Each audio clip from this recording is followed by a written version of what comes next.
एते दिन पर पाकिस्तान नंबर 1 होती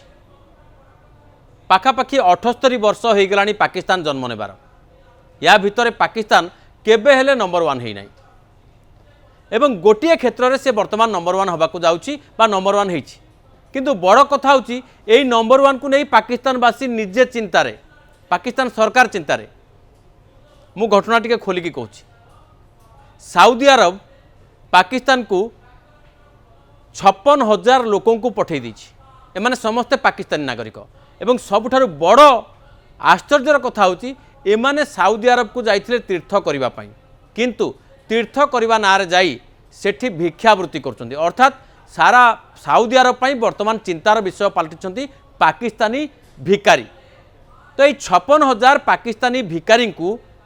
सऊदी अरब पाकिस्तान को फेरई देछि पठे देछि बा जाहा को जाय डिपोर्ट कर देछि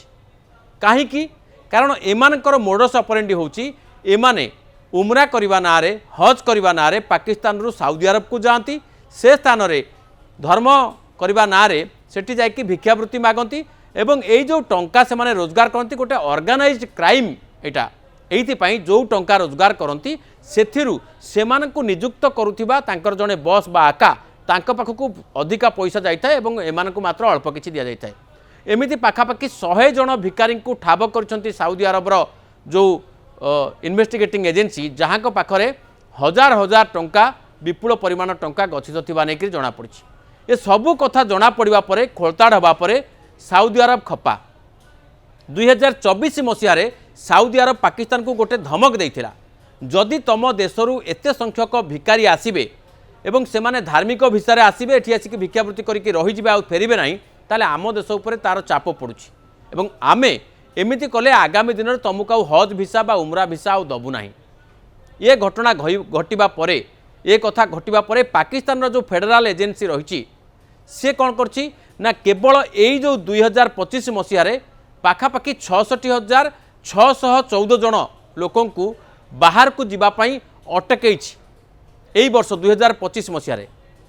एमान विरोध में कौन अभियोग ना यही माने से प्रकार इंटेंशन नहीं जाऊे अर्थात जो 56,000 आसीचंती एवं ए 66,000 आपण चिंता करंतु पाखापाखि 1,20,000 1,15,000 रु अधिक भिकारी केवल गोटे देश को जाउछंती एवं खाली सऊदी अरब नुहे बाहरीन कहतु कुवेत कहतु ओमान कहतु पूरा मिडिल ईस्टर जेतेक देश एपरिक इराक सीरिया ए सबु देश में जाइकी एमाने भिक्षावृत्ति करछंती तुर्की मध्य ए पाकिस्तान भिकारी को लेकिन टेंशन तुर्की भी चरम बाणी शुणी सारी अर्थात पूरा मध्य प्राच्य जेते देश रहिले सेमाने बे पाकिस्तान को लेकिन टेंशन रे पाकिस्तान पूर्वर आतंकवाद तो सप्लाई करुथिला वर्तमान भिकारी को सप्लाई करुछि एवं किए जाने भिकारी मानक भितर भी केतक आतंकवादी भी थाई पारंती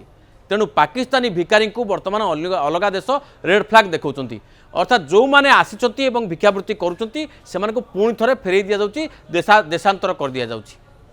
एवं पाकिस्तान को यही सब देश गुड़िक स्पष्ट भाव में धमक देइचंती आगामी दिन में जदि एमिति कौनसी भिकारी धरा पड़ती ताहले पाकिस्तान सहित आमर संपर्क खराब होबो एवं आश्चर्यजनक भाव में सारा विश्व रे जेते जगार ऑर्गेनाइज्ड बेगिंग बा जहाँ को कह जाए संगठित उपाय रे भिक्षावृत्ति करा जाउची सेमानक भितर 90 भाग होचंती पाकिस्तान आसथिबा लोक किए जाने हुए तो भारत भितर भी जो भिकारी माने भिक्षावृत्ति करचंती सेमानकर जदि खोलताड़ करा दिबो हुए तो ता भितर केतक पाकिस्तान थाई पारंती तेणु करके सारा विश्व पई वर्तमान चिंता बा मुंड बिंधार कारण पलटिछंती पाकिस्तानी भिकारी आगामी दिन में पाकिस्तान आतंकवाद जो सप्लाई करुछि ता सहित ये भिकारी मानक जरिया हुए तो डबल गेम करूनथिबा कथा कहीं कहि परिबेनी तेणु पाकिस्तानी वर्तमान जो नंबर 1 होइचंती भिकारी